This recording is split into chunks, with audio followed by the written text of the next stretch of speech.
Привет, YouTube! А ты знаешь, на какую камеру лучше всего снимать? Это полезное видео будет состоять из двух частей. В первой я расскажу, какую камеру выбрать начинающему влогеру, а во второй мы сконцентрируемся на записи качественного звука.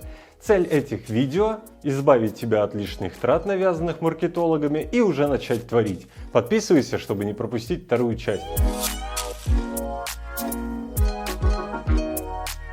Последние 3 года я снимаю видео для YouTube, и за это время я купил и опробовал множество техники от Sony, Canon и Panasonic. Я попробовал разные камеры и стабилизаторы, и хочу поделиться с тобой своими наблюдениями. Все камеры можно разделить на 3 условных группы. Это экшн-камеры, камера в мобильном телефоне и фотик, беззеркалка. Это видео будет полезно как новичкам на YouTube, так и опытным ютуберам, которые хотят улучшить качество своих видео. В YouTube я пришел с фотографией. У меня была профессиональная камера Canon 5D Mark III. Это огромная тяжелая зеркалка, которой снимать себя совершенно невозможно.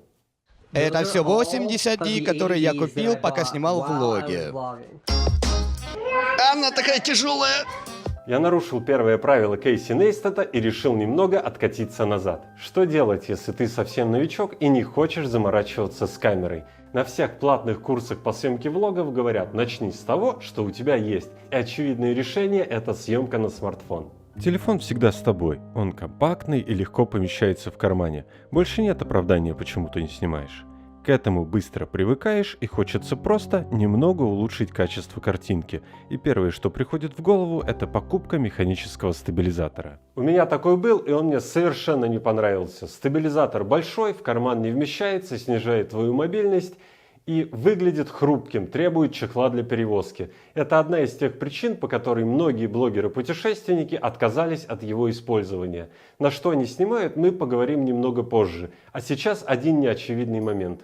Работая с качественной стабилизированной картинкой, замечаешь детали, на которые раньше не обращал внимания. Для съемки на телефон существует множество программ, позволяющих улучшить качество съемки. В них можно вручную настроить баланс белого и фокусировку, скорректировать экспозицию. Но все это становится недоступно, ведь надо активно работать с экраном телефона, а делать это на стабилизаторе неудобно. И вишенкой на торте будет твое желание записывать качественный звук и подключить Powerbank. В результате у нас получается огромный немобильный сетап, который надо носить с собой и постоянно собирать и разбирать. Все преимущества компактного телефона сводятся на нет.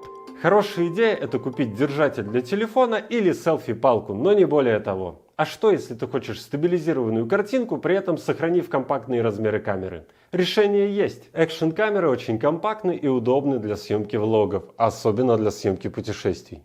Такие популярные каналы, как «Своим ходом», Dream and Travel, «Туристы» и «Александр Пилот» уже давно отказались от съемки на большие камеры и снимают только на экшен. А точнее на Sony X3000. Несмотря на возраст, а эта камера вышла в 2016 году, до сих пор ничего лучше не придумали. Она отлично подходит для активных путешествий, и главное ее преимущество – это оптическая стабилизация и качественный встроенный звук, но защитить его от ветра все равно придется. Конечно, звук можно писать на внешний микрофон или петличку, но почему это неудобно, мы поговорим в следующем видео. Подписывайся, чтобы не пропустить. Sony X3000 – это промышленный стандарт для путешественников, но есть и другие варианты, например, DJI Pocket. У этой камеры настоящая механическая стабилизация, и она отлично подойдет на замену большого сетапа с телефоном. Это очень маленькая камера, которую можно закрепить на селфи-палку или подключить к смартфону, управляя всеми функциями на большом экране.